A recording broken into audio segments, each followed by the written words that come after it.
سامنے پہنچ کر اس کو ہم اپنی ان ہونٹوں سے چومیں. بات صحیح ہے نا؟ جو حجاج کرام گئے ہم ماشاءاللہ ہمارے حاجی صاحب یہاں بیٹھے ہیں، ہر حاجی کو بلکہ یہ حکم ہے کہ حجر اسود کو چومو. تو اب آپ بتائیے مجھ جیسا ایک کمزور اگر جائے اور طواف کرے اور دھکے دھکے کھا کھا کر پھر بھی وہ پہنچ نہیں سکتا تو کیا پھر اس کا حج ہوا ہی نہیں؟ نہیں، یہ بات نہیں.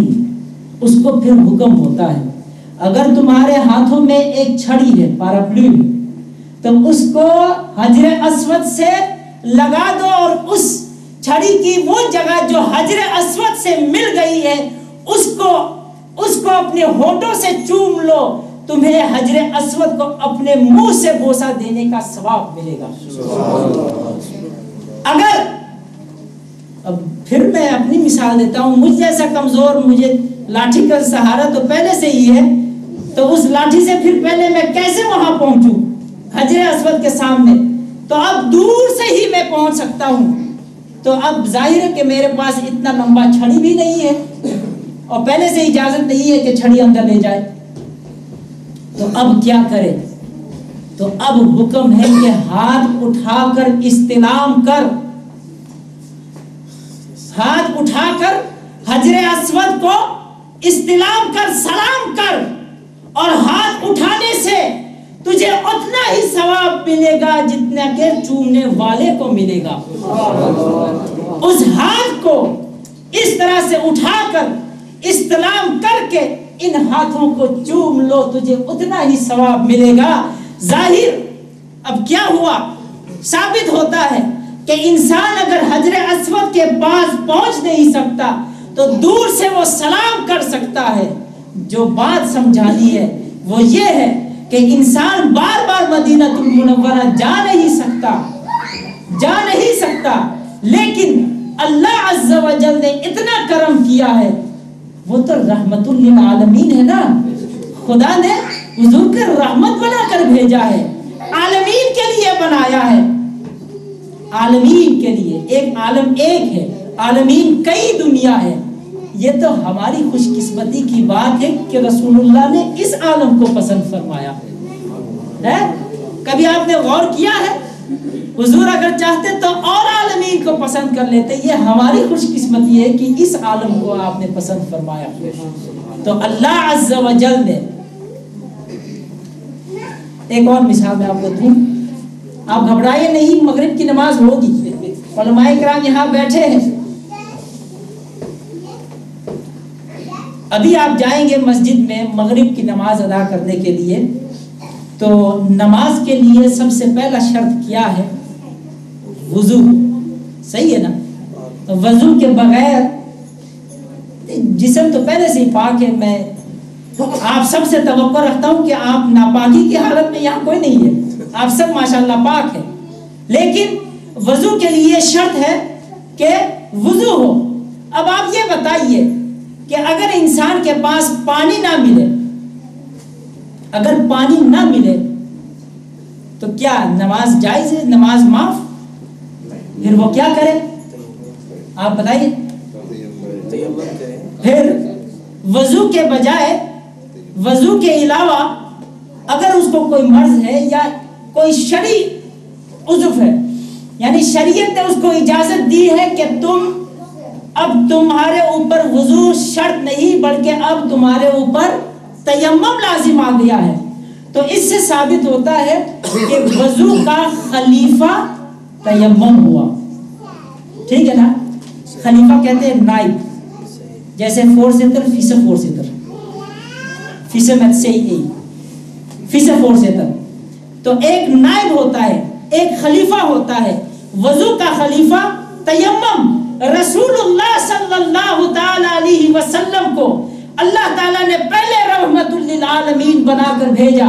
خدا عز و جل نے یہ بتا دیا اور دنیا میں ثابت کر دیا کہ اگر تم رسول اللہ صلی اللہ تعالی علیہ وسلم کے بارگاہ میں بار بار نہیں پہنچ سکتے تو خلیفہ رسول صلی اللہ علیہ وسلم کے پاس پہنچ جاؤ. اللہ تعالیٰ نے اس جہان پر رسول اللہ صلی اللہ تعالی علیہ وسلم کے ہر خطے، ہر کونے، ہر شہر میں، ہر ملک میں اللہ تعالیٰ نے حضور کا خلیفہ بنا دیا۔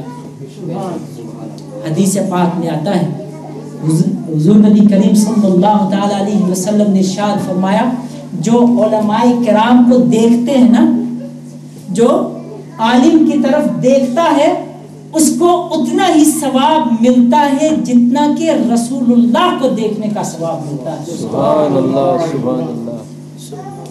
اب آپ اور دیکھیں علماء کو، حضور نے ارشاد فرمایا جو کسی عالم دین سے ہاتھ ملاتا ہے، مصافحہ کرتا ہے، اس کو اتنا ہی ثواب ملتا ہے جتنا رسول اللہ سے مصافحہ کرنے کا ثواب ملتا ہے۔ سبحان اللہ۔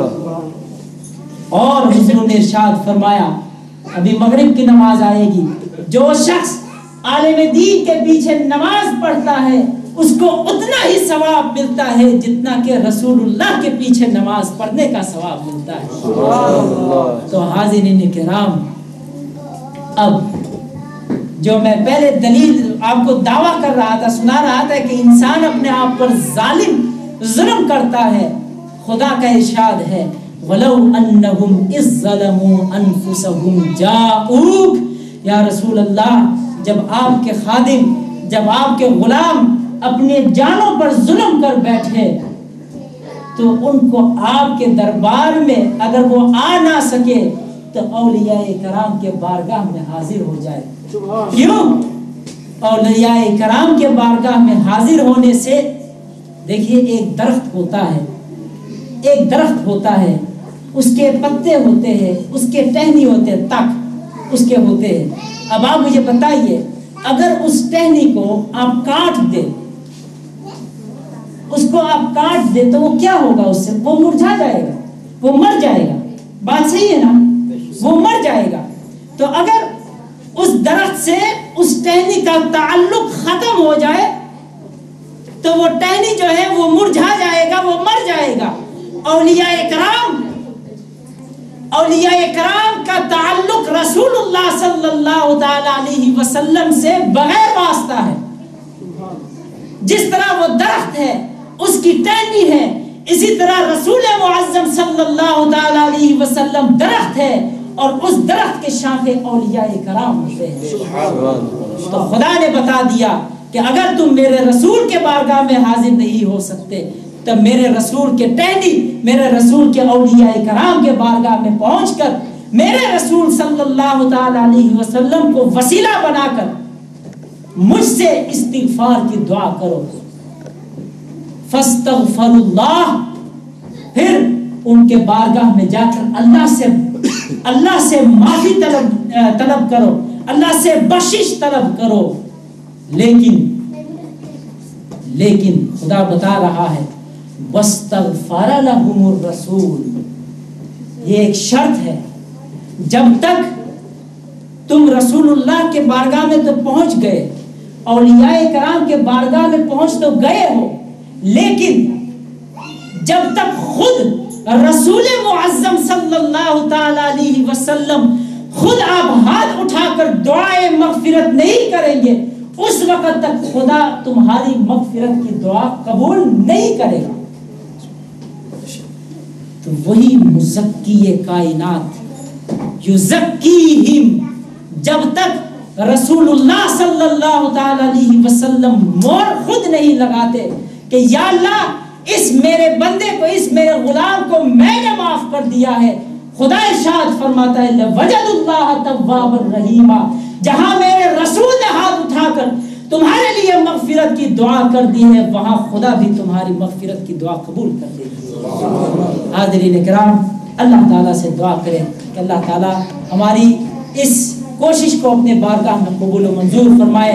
اب سب مولانا خلیل عبد الرحمن صاحب کی تقریر، ان کے آنے سے قبل آپ ایک پرزور نعرہ پر جواب دیں تاکہ حضرت علامہ مولانا محمد فیصل مدارن صاحب خطیب زول اور حضرت علامہ مولانا محمد الحاج فیروز صاحب خطیب اہل سنت والاسلام دنہا اور بہت ہی خصوصی شاگرد جو بہت ہی خوشی کے بات ہے آج یہ ہم سب میں حاضر ہے، انگلینڈ سے تشریف لائے ہارون کرامت صاحب۔ آپ نے ان کا خطابات سنے بھی، خطاب پرزور خطاب کے میں تو جب آخر 5 منٹ رہا بچا تو میں آیا، تشریف لایا ادھر۔ ویسے ایک دن آئے گا کہ مولانا ہارون کرامت صاحب جو ہے وہ اپنے نورانی بیان سے پورے ہولنڈ کو جگمگائے گا۔ مجھ سے قبل آپ نے حضرت علامہ سے بہت سارے دلیلیں سنے، یہ میرا خیال سے کوئی زیادہ آواز اس کا بڑھ گیا ہے میرا اس پر ماننے سے، اور اس کے بعد آپ نے حضرت علامہ سے بھی زکا یزکی تزکیتاً فہو مزکین کے بارے میں سنے۔ اب میں نے سوچا کہ ان دونوں کے بعد، دونوں حضرات کے بعد میں کیا کہوں، سوچ رہا تھا کب سے، لیکن کوشش کروں گا چند کلمات طیبہ عرض کرنے کے لیے۔ اللہ رب العزت سے دعا ہے کہ اللہ تعالیٰ ہم سب کی حاضری کو اپنی بارگاہ میں قبول و منظور فرمائے، آمین۔ اور ایک بات غور سے اور توجہ سے آپ سب سماعت فرما لیں، یہ آخری تقریر ہے، آخری گفتگو ہے، اس کے بعد دعا خیر ہوگا۔ کھانا ویسا گرم میرا خیال سے کر دیا گیا ہے، آپ بالکل توجہ کے ساتھ سنیں جو کچھ بھی میں کہوں نا۔ سب سے پہلے اللہ تعالیٰ کما حق کو بیان کرنے کی توفیق عطا فرمائے، آمین۔ جو کچھ میں کہوں توجہ کے ساتھ آپ سنیں، تھک مت جائے۔ اللہ رب العزت ہم سب کی حاضری کو اپنی بارگاہ میں قبول و منظور فرمائے۔ ایک مرتبہ بلند آواز سے درود شریف پڑھیں، اللہم صلی اللہ علیہ وسلم،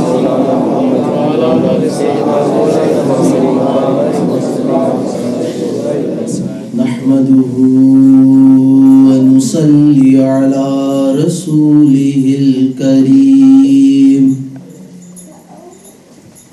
اما بعد فاعوذ باللہ من الشیطان الرجیم، بسم اللہ الرحمن الرحیم۔ قال اللہ تبارک و تعالی فی القرآن المجید والفرقان الحمید،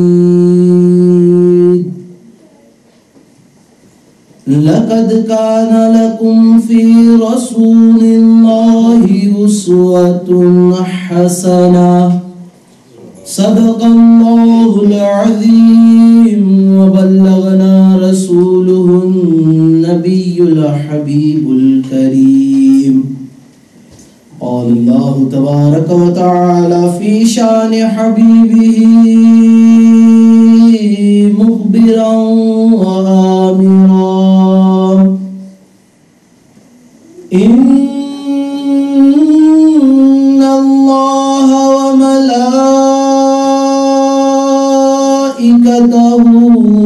يصلون على النبي، يا أيها الذين آمنوا صلوا عليه وسلموا تسليما، اللهم صل على سيدنا مولانا محمد وعلى سيدنا مولانا محمد۔ تمام تعریفیں اس اللہ وحدہ لا شریک کے لائق ہے جنہوں نے حضرت انسان کو پیدا فرمایا، نہ صرف پیدا فرمایا بلکہ احسن تقویم کا لقب دیا۔ انسانوں کو مخلوق بہت سارے اللہ تعالیٰ کے ہے نا، مخلوق بہت سارے اللہ تعالیٰ، لیکن اللہ تعالیٰ نے انسانوں کو تمام مخلوق میں سے سب سے زیادہ افضل اور احسن مخلوق بنایا۔ کیوں؟ انسان کے متعلق قرآن کریم میں انسان کے متعلق جب بھی اللہ تعالیٰ مخاطب ہوتا ہے انسانوں کی طرف من کا صیغہ استعمال کرتا ہے اور جب بھی جانوروں کی طرف مخاطب ہوتا ہے یا جمادات یا کسی ایسے شے کی طرف مخاطب ہوتا ہے جس کے پاس عقل نہیں ہے تو ماں کا صیغہ استعمال کرتا ہے. اس سے کیا سبق حاصل ہوا؟ کیونکہ انسان کے پاس عقل ہے، سمجھنے کے لیے عقل، کوئی شے کرنے سے پہلے سوچنے کے لیے عقل، اور سب سے بڑی بات یہ ہے انسان کو یوں نہیں اللہ تعالیٰ نے احسن تقویم بنایا، یوں نہیں. انسان کے قبضہ قدرت میں اللہ تعالیٰ نے خیر و شر کا اختیار دے دیا ہے نا. خیر اور شر اللہ تعالیٰ نے انسانوں کو خیر و شر کی اختیار دی. یہ تم پر ہے. عقل میں نے تمہیں دیا جس کو آپ استعمال کر سکتے ہو. خیر و شر کی اختیار دی میں نے تم کو. اگر تم چاہو تو نیک کام کرو، اگر تم چاہو تو برا کام کرو، یہ تم پر ہے. لیکن اختیار ہی صرف اختیار دے دیا بس؟ نہیں، صرف اختیار نہیں دیا. یہ خیر و شر استعمال کرنے کے لیے ایک ایسا رسول کو مبعوث فرمایا، ایک ایسا رسول کو ہادی بنا کر اس دنیا میں بھیجا جو مجھ سے قبل آپ نے آیت کریمہ سنے، وَمَا أَرْسَلْنَاكَ إِلَّا رَحْمَةً لِّلْعَالَمِينَ، پورے کائنات، کل کائنات کے لیے رحمت بنا کر بھیج دیا. دیکھیے خیر و شر کا اختیار تو ہو گیا، لیکن ہادی بھی ہے نا. ہادی کو کہتے ہیں راہ دکھانے والا. یہ ہدا یہدی سے ہے، یعنی ہادین، یہ راہ دکھانے والا. حضور علیہ السلام کیا ہے؟